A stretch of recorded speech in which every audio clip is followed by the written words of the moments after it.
daughter of immigrant parents, I am ashamed of what the Biden and Harris administration has done to our country by opening our borders to all, including criminals, who are wolves in sheep's clothing. Doctor, I heard you mention that over 115,000 people are missing in Mexico. I know. One of those people is my cousin, and all of my family lives in Mexico. We have to comprehend that the majority of those are women, and there's a word that is used in Mexico, and it's called femicidio, and that's called femicide, the act of being murdered just because you are a woman. It is unimaginable for us to think that alongside those seeking refuge are not the same people that are there to victimize them, and alongside victimized citizens as well. I have personally worked 3 cases within the city of Houston where little girls were targeted simply because they were young, beautiful, and vulnerable, and of course, underage. Predators have an appetite for children. And in all these cases, there was an 11-year-old, a 12-year-old whose mom is here today, and a 16-year-old freshman in high school. I'm gonna be the voice today for Maria Gonzalez, who is also a migrant. She arrived here, and her father didn't own a vehicle. He walked to work.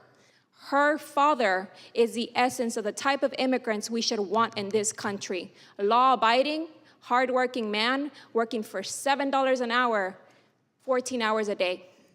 He left that weekend, and he told his daughter he was going to work. She had a cell phone. She was in the safety of her home. This migrant that came here as a child crossed the border, was given to a sponsor, and was only here 3 weeks before he decided to leave his sponsor's home, go to Pasadena, Texas, from Louisiana, and he saw Maria. At one point or another, he decided that was gonna be his prey. He saw her father leave to work. He knew their schedule. He knocked on Maria's door. Maria, recognizing that it was a neighbor, told her father on WhatsApp on a voice message, "Hey, Dad, somebody's knocking on the door." And she said it in Spanish, "Papi, me estás tocando la puerta." Dad, is that you knocking on the door? Thinking her father had forgotten something. That was the last time he ever heard Maria's voice. When Maria went to the door, there's a little chain that we have in those apartments, right? When you open the door to try to keep us safe, that chain was not enough to keep this animal out of Maria's apartment. He pushed his way in, and Maria fought for her life. She was 11 years old. To all of you, 3 little girls passing away may not be many, but what if one of those little girls was your daughter, your granddaughter, or your niece? Can you imagine them trying to fight off a grown man off of them? The shock of being undressed, the pain of being beaten and smothered. Trying to fight for your life while a predator's one objective is to use them to satisfy their sick and demented appetites. Our girls deserve protection. Our girls deserve to live their life without fear. Our girls deserve to perish in a natural manner of old age. We live in a society where we have gained so much medical advancements that if you have cholesterol, diabetes, heart disease, they will take care of you. But we're losing healthy children. And this case to me resonates because she's also a migrant child. And this says to me we're letting everything through the border because we're not checking them. And you're victimizing citizens, you're victimizing immigrants alike. We're not against immigration, we're against unvetted immigration. And I want you to know, as a woman who has a majority of their family in Mexico that are not privileged enough to be in this country, there's no such thing as collecting DNA swabs. There's no such thing as embalming. There's no such thing as doing a real autopsy like we do here. Mexico and Central America is where predators thrive. You think they come here to this country and it's the first time they do this? No.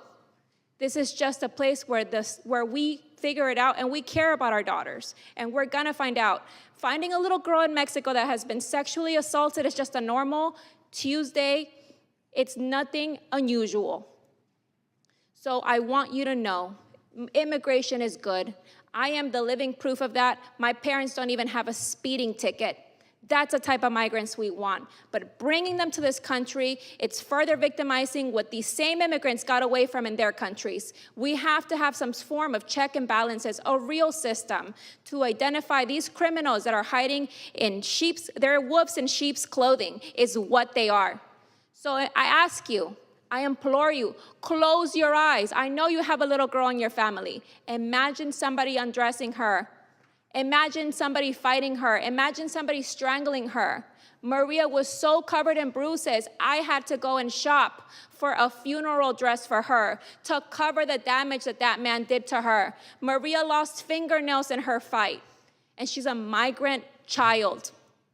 Not everybody is the same, and we have to identify these monsters because, like my dad says, they're giving all of us good migrants such a bad name. We owe it to the migrants that are getting away from these communities, and we owe it to our citizens to offer them a safe society.